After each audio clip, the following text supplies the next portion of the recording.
Hi all, my name's Stephen Elstubb. I'm a lecturer in politics here at this school, and I'm giving a virtual lecture on liberal pluralism as part of the Theories of State and Civil Society module. Liberal pluralism is one of the traditional classic theories about state-civil society relationships. It assumes liberal democracy is in place, and it assumes the values, concepts and institutions of liberal democracy. We won't be really going into too much detail about those aspects of liberalism. We assume some background knowledge for the course and that you have an understanding of what liberal democracy is.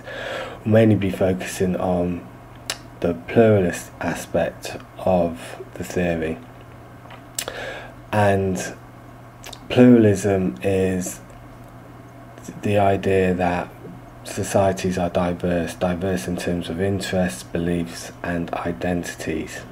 And indeed, one of the key foundations and central concepts of liberalism is a belief in individual freedom. And if individual freedom was indeed manifest in societies, as many argue that it is, then we would certainly expect, with individuals choosing their own lifestyles, forming their own beliefs, identities, we would expect to see a diversity of interests, beliefs and identities in society. However, liberal pluralism sees, as does liberalism in many ways, sees this pluralism, sees this diversity as a good thing, and puts forward an approach to bring state and civil society together in a way that copes and deals well with this level of diversity in society. So if you move now on to the second slide on the PowerPoint, an overview of the lecture there is provided. So we'll start by discussing the key thinkers and the key characteristics of liberal pluralism. Following that, we'll move on to look in more detail at one of the central tenets of liberal pluralism. This is the idea of polyarchy, and we'll finish up by looking at neo-pluralism. This is a modification of liberal pluralism that has materialised in more recent times due to, well, inadequacies seen as problems with the original and weaknesses with the original liberal pluralist theory, and also changes in political systems and liberal political systems that have meant the original liberal pluralist theory was inadequate explanatory to explain how the system worked. So moving on to the next slide, key thinkers and texts. Here we see three of the key thinkers that have developed liberal pluralist theory. They're listed there in alphabetical order, not in chronological order.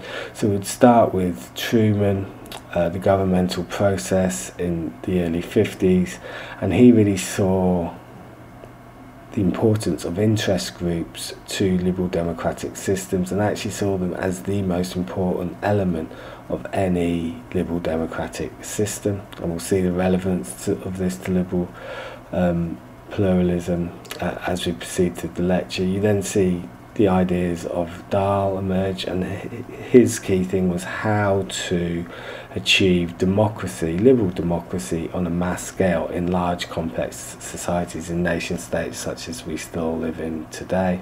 And he thought that pluralist democracy was the best way of achieving this. And we've also got Charles Lindblom, who also alongside Dahl developed the ideas of polyarchy and developed both liberal pluralist theory and the neo-pluralist variant, which is a more recent variant of liberal pluralism. But we need more detail on exactly what liberal pluralism is. So moving on to the next slide, slide 3, we can go through these. So, as mentioned in the introduction, then, liberal pluralism is a theory. It's a theory of politics, it's a theory of the state, and it's a theory of society. It's a theory then of how state and civil society interact. But as mentioned, in line with Dahl, it's about how can we achieve democracy on a mass scale? How can we achieve meaningful democracy in large nation states? If we go back to sort of traditional Athenian ideas of democracy from ancient Athens, the idea that all citizens can participate in the democracy is seen as unrealistic in large-scale nation states. If you take the UK, for example, you've got 60 million people geographically dispersed. How can they all meaningfully contribute to the decision-making of that state? We've got the foundations of liberal democracy which assist with this, in terms of we elect people to make these decisions for us, and the elections are meant to hold them accountable to popular will. However, liberal pluralists and liberals themselves only see this as part of the story. The other part is civil society, the ability of people to associate and organise into groups to promote their own interests, ideas, beliefs and identities, and to try and hold our elected representatives accountable that way. However, liberal pluralists go even further than that and actually see the state as not just being held accountable by civil society, but it's in many ways subordinate to civil society. Civil society and the interest groups within it that individuals join and form to promote their interests, beliefs and identities become a key power unit within this system. So as mentioned, this is a way then to achieve democracy on the mass scale.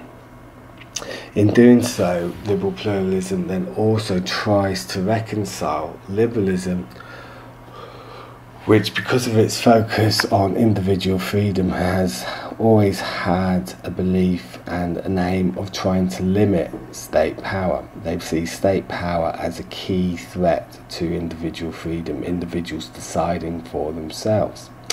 However, liberals do also tend to be Democrats. They believe that democracy is, as well, is an important way of governing in order, and the best way of governing, to promote individual freedom.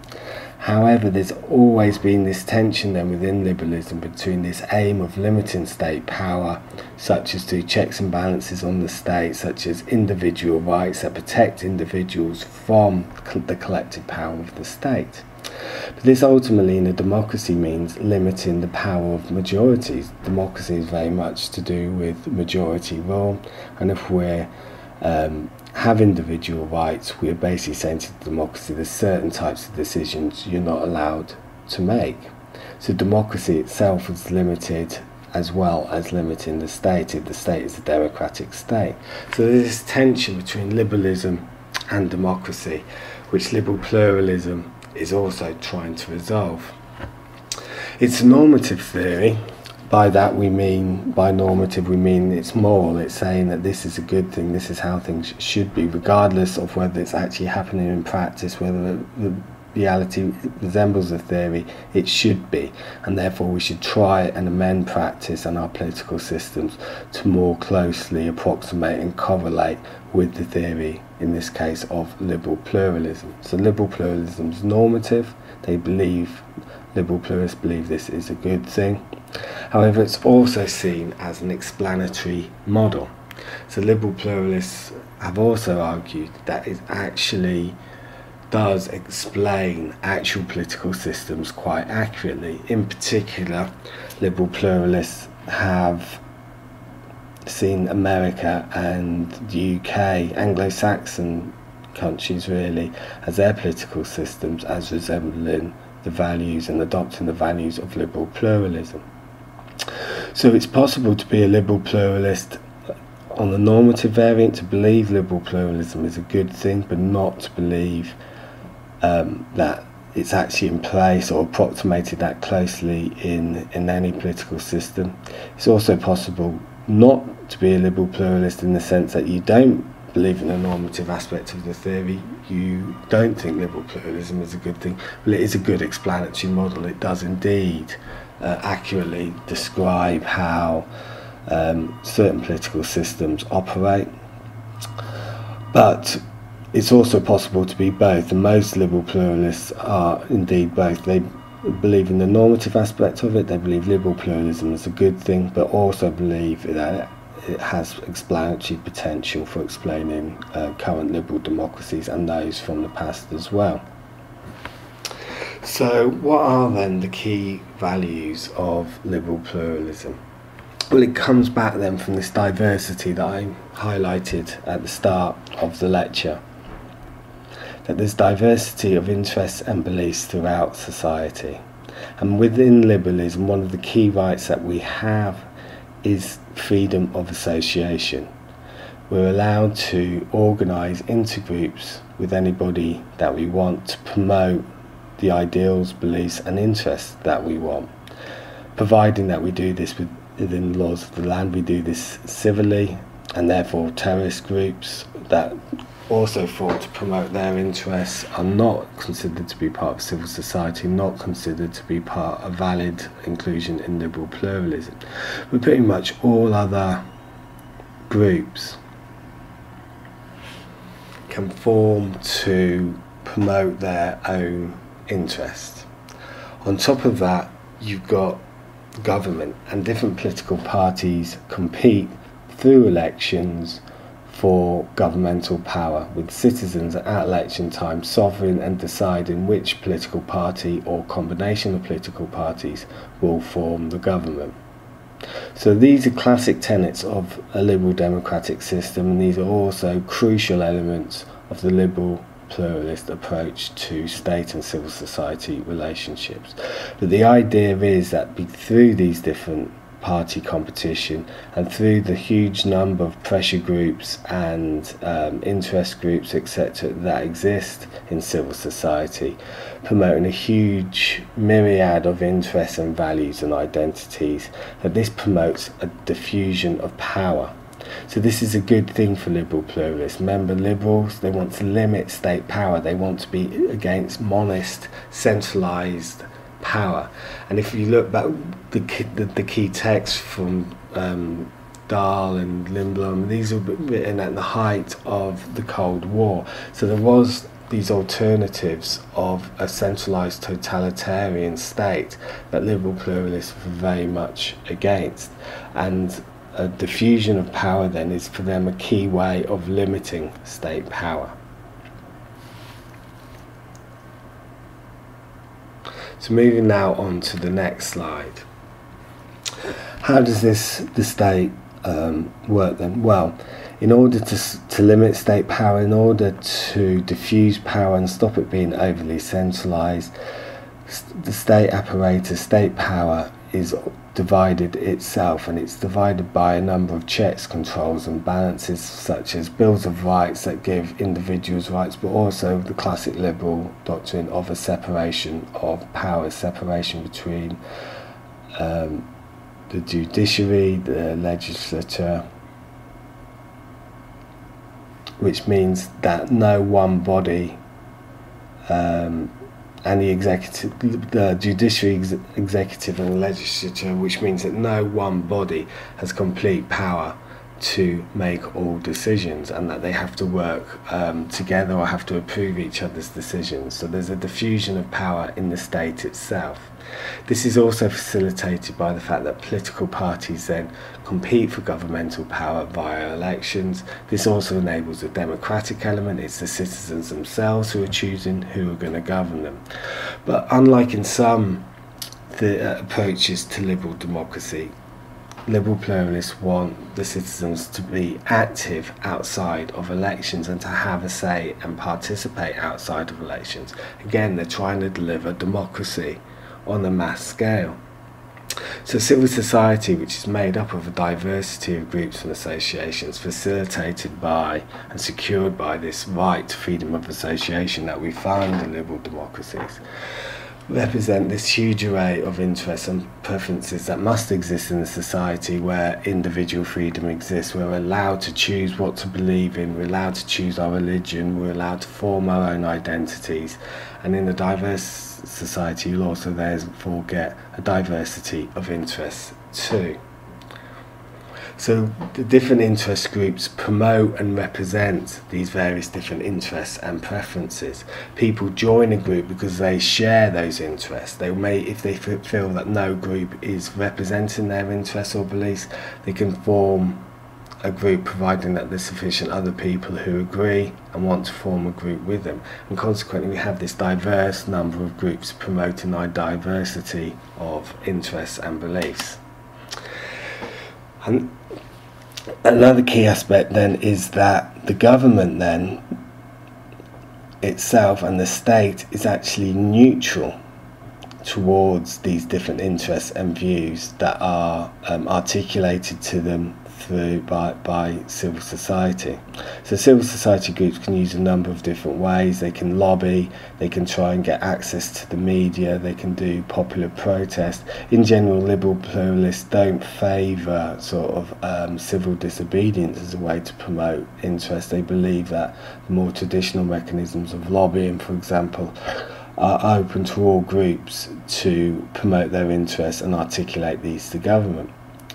But the idea then is that the government is neutral to these, but also responsive. So the key thing here is that government, in liberal pluralist view, government isn't really the drive of decision making, isn't really the drive of public policy. It's coming from civil society. So what then is the role of the government in this? Well, they attempt to reconcile these different interests and views. And they're very often conflicting types of views and interests. This comes out from the diversity of the pluralism itself of civil society that we've been talking about, the fact that so many different views and beliefs on an issue may actually exist. And so what they try and do is try and reconcile them, try and get the groups to reach compromises themselves, but also try and find the public policy decision that will best ameliorate all of these decisions, that won't and go against significantly one group or another, providing they view these interests as legitimate. That is another element of government power. They do determine which of the interests they see as legitimate. Therefore, what we see is a lack of acknowledgement and recognition to more extreme views, and this is something that we'll pick up later in more detail. However, this is also one of the aspects of liberal pluralism that has been most heavily criticised, the fact that the neutrality of government. Many have pointed out the fact that government itself is made up of political parties, as the liberal pluralism itself acknowledges. In fact, it's one of the key tenets of the theory, and that these different political parties have their own agendas, their own beliefs, informed by their own ideological positions and ideological traditions. Consequently, they say no way are they neutral. They're going to be predisposed to some interests and to some civil society and interest groups more so than others, and therefore it's not a neutral approach when they're trying to reconcile these competing views. And many liberal pluralists have gone on to acknowledge that this is indeed the case. However, they argue that this doesn't pull the rug out of the liberal pluralist theory. They say that because the political parties themselves are competing for power, and because they're given power through elections by the electorate, by the citizens themselves, that the citizens are still sovereign, and that party will have been chosen to govern precisely because of its ideological beliefs. So the fact that it is biased in terms of how it reconciles the competing demands from civil society is okay, because it's a bias shared by the citizens themselves. Democracy is still secured. So moving on to the next slide, you'll see a diagram which is trying to explain and highlight or visualize the liberal pluralist theory. So you've got the big circle around the whole thing, which is society itself, and you've got the pyramid within, which is the political system. Now at the top of the political system you have government. This is the top of the triangle. These are the decision makers. Political parties compete with each other at elections to gain that position, and it's ultimately the electorate, the citizens themselves through the election, which determines which party at any point, or which combinations of parties, will form that government. Then below that, in the bottom part of the triangle, you've got the other circles there. These are the interest groups in society. There's lots and lots of them, and they all have different interests, they all have different beliefs, and they campaign and they articulate and represent these views, interests and beliefs to those decision makers. The decision makers then don't just pick one view, one perspective and go with it.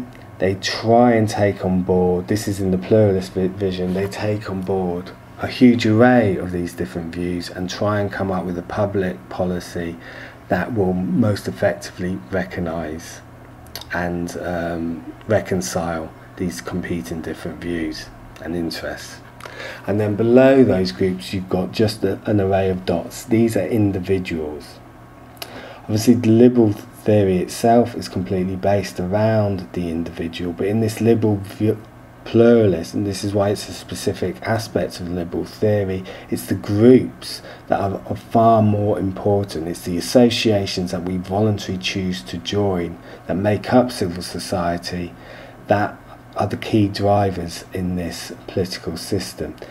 Individuals by yourself are virtually powerless. All you get is one vote every 5 years in an election to decide who's going to govern you, and when you're one of a large electorate, you're unlikely to determine the outcome. Very few elections, if any, are determined by one vote. So in order to have power, in order to have influence within the system, we need to be a member of a group. We can join a number of groups that will represent our multifaceted identities, our multifaceted interests and our multifaceted beliefs. So we might be an environmentalist and believe in that and join an environmental group. We might join a trade union to represent our employment interests. We might also favour redistribution of wealth and join a group that's focusing on that. We might be a group that's in favour of tax cuts and focus on that. And the groups can be very, very niche, just focusing on very, very specific things. But the idea here is that as individuals, we're powerless. We must join groups that will articulate and represent our views if we're going to have influence in the system.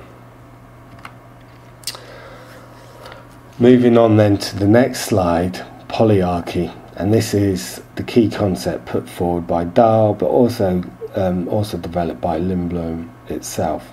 So the idea of polyarchy is that we have multiple centres of power within society, and that if we have multiple centres of power, this can help us ensure democracy. Again, democracy on a mass scale in large scale nation states, not the type of democracy in ancient Athens in small scale states. And here we have the idea that we should be governed by the many, not the few, i.e. democracy, but only if we have and because we have these multiple power centres, which means we can access, there's many different points in the political system where we can access decision making and have our voice heard, have our interests represented and articulated.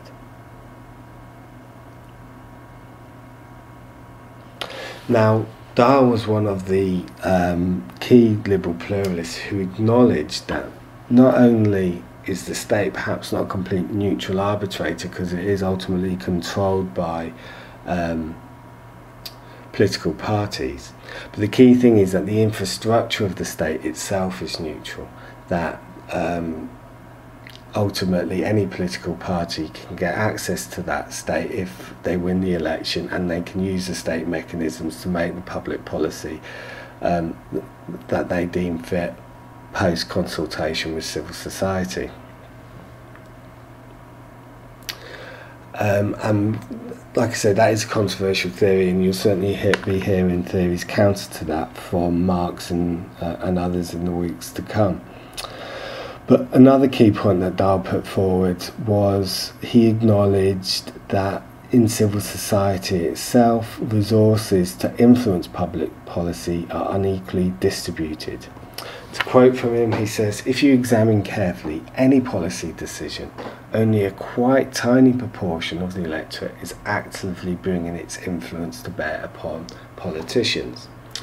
So some groups have much more resources to be able to employ professional lobbyists, having permanent lobbyists in Parliament to articulate and represent their views and their interests on any particular area of public policy where their interests become relevant.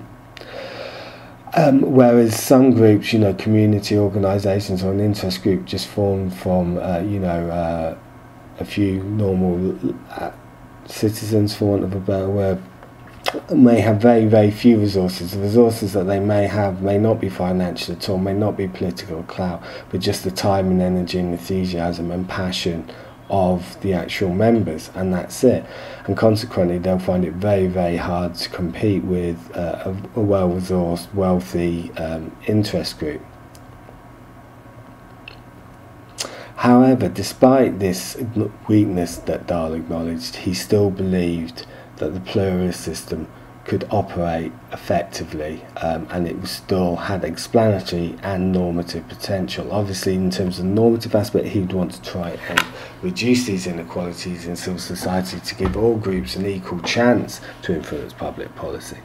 But in terms of its explanatory potential, it's still the case it can still accurately describe political systems. Again, to quote from him, he says, "Virtually no one, and certainly no group of more than a few individuals, is entirely lacking in some influence resources."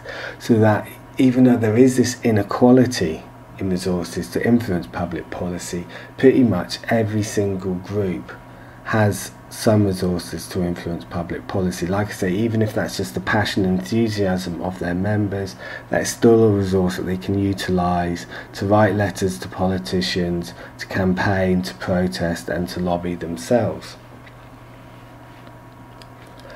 Similarly, all individuals have the ability to join an existing interest group or to form a new one. So there's a potential for everybody to influence public policy, to influence the decisions that are being made. It's just that this influence is unequally distributed through civil society. And that is the idea of polyarchy. Now, Lindblom's main contribution to the idea of liberal pluralism was also he helped develop the polyarchy concept that we've just looked at. But related to this polyarchy concept is the idea of incrementalism. So Lindblom firstly tried to explain why the pluralist system operates the way that why the political system operates the way liberal pluralists have said it does.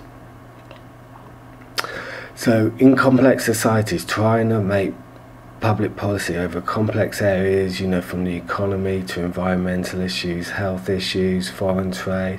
These are huge complex issues with a myriad of sort of technical factors that need to be taken into account. And quite simply, policymakers are not experts in these areas. They lack the information in order to understand the problem and to come up with coherent solutions to the problem. However, interest groups, they're very niche, they're specialist. That is by their very nature. Interest groups are formed to promote a very narrow set of interests, a very narrow set of beliefs, a very narrow set of identities. And as a result, they can conduct their research, they can become experts in their particular area. They also have contact with their members that provide information, so they have access to a huge amount of specialist information which they can provide to policymakers. This is why the government looks to civil society. This is why they need civil society. This is why the liberal pluralist system does emerge. Now, once they've taken on board this array of views and perspectives from an array and myriad of interest groups, and they've had all this conflicting information, conflicting suggestions about what they should be doing with the public policy. These incompatible preferences, they have to try and reconcile them, as we've already discussed. That's a key tenet of liberal pluralism, and some see that as this government and state being neutral in that, and as I said, some acknowledge that they're not neutral, but that's okay, but that the system is neutral, and that the party that's in power may not be neutral, but they're chosen by the citizens through election. But how do they go about reconciling then these incompatible preferences of the interest groups? And Lindblom suggests that it's done through partisan mutual adjustment. So partisan in the sense that we've already alluded to the fact that governments aren't in fact neutral. They do have their own agendas, their own ideological beliefs, so they're more inclined to be open to some views than others. And they are deciding then and determining which are the legitimate views that they might take on board. But ultimately, they are trying to come up with a public policy that will avoid, reduce, counterbalance or outweigh adverse consequences to any particular group and section in society.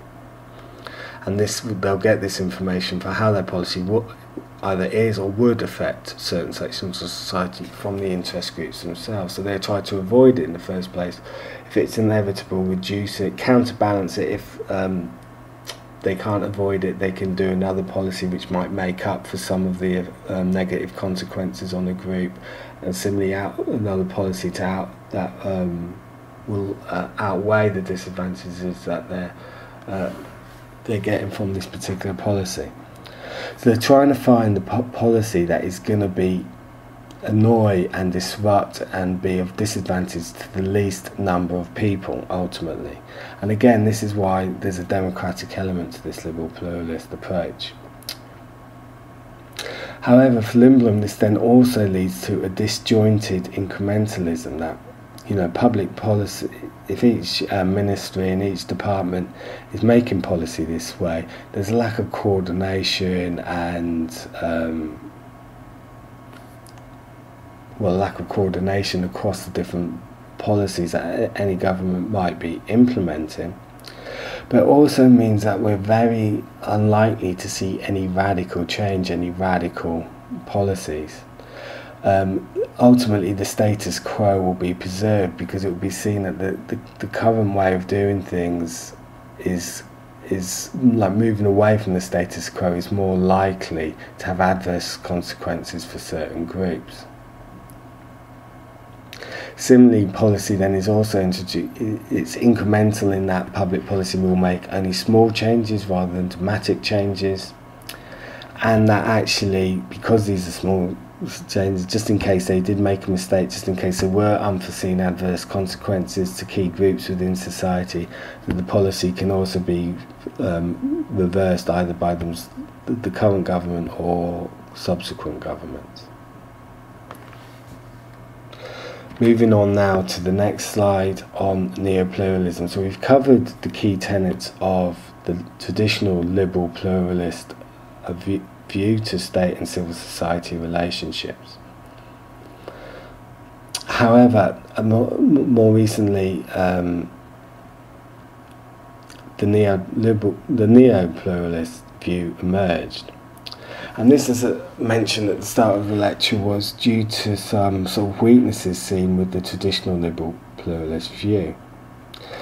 That we saw that Dahl highlighted that actually different groups in civil society have different resources, and therefore some are going to be able to have more influence than others.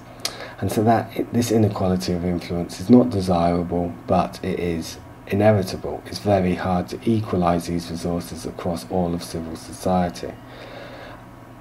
Not only that, part of the reason why is because those who already have power, already have privilege, are going to use the lobbying system to present their views and to use their superior resources to stop policy being introduced that goes against their interest.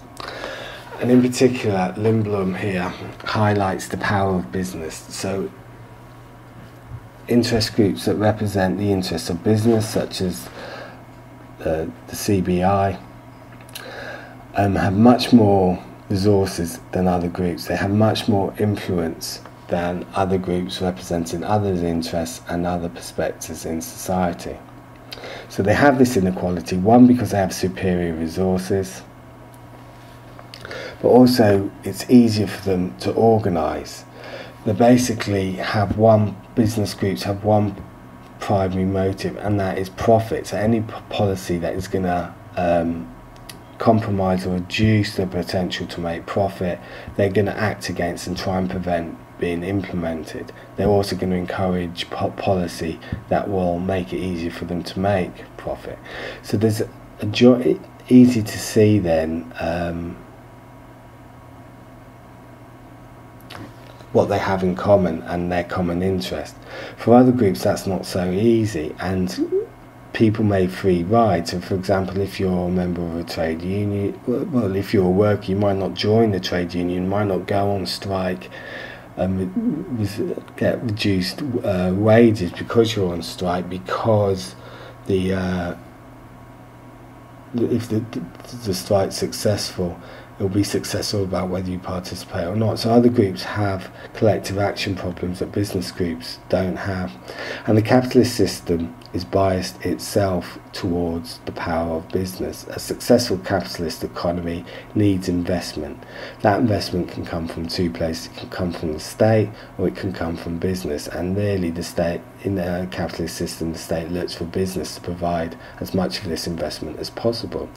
So business can increase or reduce its investment into any particular market, into any particular economy. And they'll only keep investing if what they consider the criterion, the foundations and the circumstances are right for them to maximise profit. Otherwise they'll invest elsewhere. So they can use this as a threat to governments, that they won't invest, or they'll actually just withdraw investment. And it makes governments very keen to know the interests of business, and makes them very sensitive to the interests of business, because it can affect basically the success of the whole economy, how much business is willing to invest. Similarly, if you can get capital flight, so if a certain state brings in certain public policies that might go against the interests of business to make profit, for example, pollution policies, to try and restrict pollution, which increase the costs for business, they can easily move their production to another country where those sort of that type of legislation, those restrictions on pollution are not in place. And so, for example, in America, you've seen this a lot, even though America hasn't got particularly stringent environmental anti-pollution legislation. The legislation they have brought in has led to many industries moving across the border to Mexico, where they can basically pollute unconstrained. So the capitalist system itself is biased towards the power of business. And again, you'll hear a fairly sort of comprehensive theory about this from Marx in the coming weeks. So ultimately, Lindbergh argues the market is a prison that constrains policy. There's certain restrictions on what policies can be implemented in a liberal system because of the capitalist system. So to quote from him, he says, "Pluralism at most operates only in an unprisoned zone of policy making." So if the market's the prison, really, pluralism, this aspect that various different interest groups can articulate their interests, and government will try and reconcile these competing interests through policy, only happens in areas that are not directly relevant to the market, or that are not going to affect the power of business. This is the power of the market within liberal systems. So here I guess we're seeing neo-pluralism becoming much more accurate, explanatory, and losing some of its normative credentials. It's not saying that these are desirable inequalities, but they're perhaps inevitable inequalities. However, on the other hand, there are things that balance, aspects within society that balance these inequalities, which are also part of the neo-pluralist approach to state-civil society relationships. So in the latter part of the 20th century and continuing in the 21st century, we've seen an increase in the number of what we call new social movements.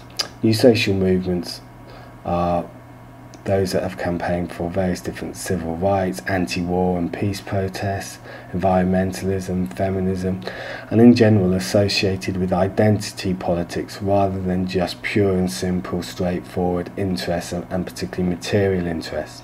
So old social movements was very much the the trade union and labour movement, fighting for more rights for workers and particularly trying to protect their material interests, class interests basically, were the old social movements, and the different classes operating to promote their interests. New social movements are not necessarily trying to promote personal interests, aims of peace and environmentalism, something we would all benefit from. They're not private, personal, selfish material interests. And we've seen a huge increase in these social movements, and they operate very differently from traditional interest groups. They're much more fluid and less hierarchical in their organisation, so they're not sort of officially and sort of as strongly organised. It's much more, like I say, fluid, people coming in and out, and it's more about a network of different organisations or of people coming together to try and promote a common cause for a period of time, rather than an established interest group that's going to lobby and have key contacts in Parliament over a period of time. And these then have done, the new social movements try and articulate these beliefs often outside of the traditional lobbying system. So they try and get media exposure through protests, through demonstration, and through activities that sort of grab attention. Another way to balance the inequality of that, highlighted by the neo-pluralism, is you can have states that seek active inclusion, and Norway would be a good example of this. So rather than allowing interest groups to come to them through the lobbying system before making public policy, Norwegians actively seek different groups from an array of perspectives and interests to come and discuss and determine policy.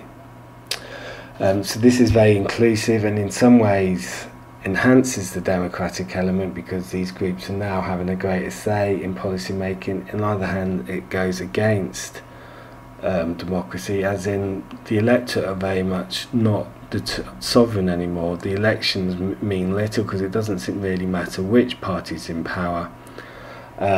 Its policy is going to be determined by an array of interest groups that are brought in to discuss and determine policy.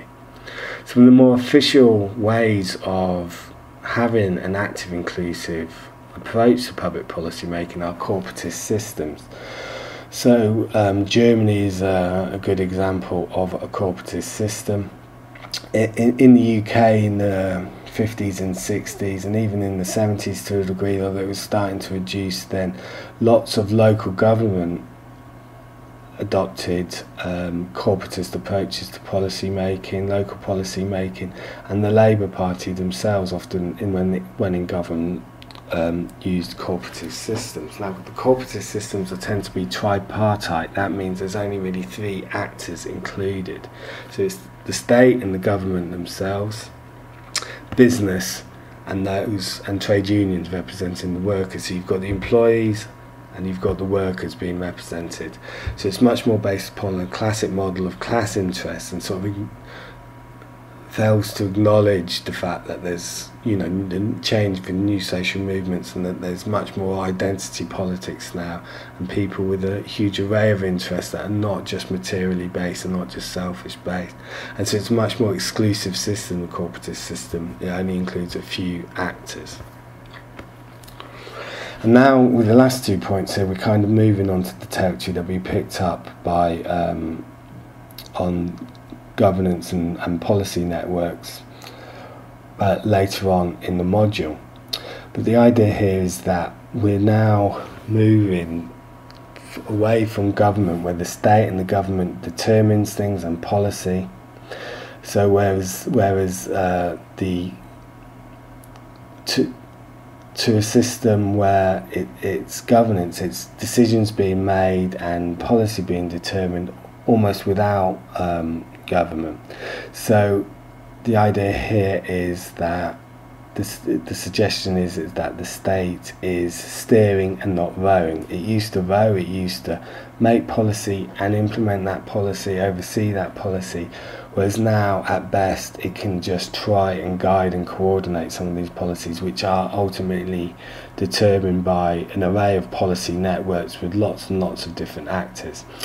And here within this idea then is that there's there's been an increase in power centres, areas where decisions are being made at numerous number of places and points within the political system where interest groups can have influence rather than just having to get to central government and parliament. There's a huge array of actors, but this will be developed and explained more later in the module, but it is part of this neo-pluralist movement. That's the and theory, that's the kind of the thing I wanted to flag up. And part of the increase in the number of points for access is that we're in a multi-level governance system. So you've got the nation state level, below that you've got, in the UK for example, you've got regional governments in Scotland, Wales and Northern Ireland, you've got local government below that. You've got a whole array of quangos that are involved in making and determining policy as well. So you've got a huge array of areas to influence policy below the nation state. Also you've got above the nation state policy being made, for example in the European Union, another arena where interest groups can try and influence policy. So this aspect of pluralism, the number of sites through which you can influence policy has increased under neo-pluralism, and this to a degree balances out the inequalities of civil society highlighted and the dominance of business interests highlighted before. Okay, thank you very much. That's the end of the lecture. Any questions can be asked and dealt with in the seminar on Friday 2 till 4. That's Friday the 10th of October. Looking forward to discussing this all with you then. Thank you.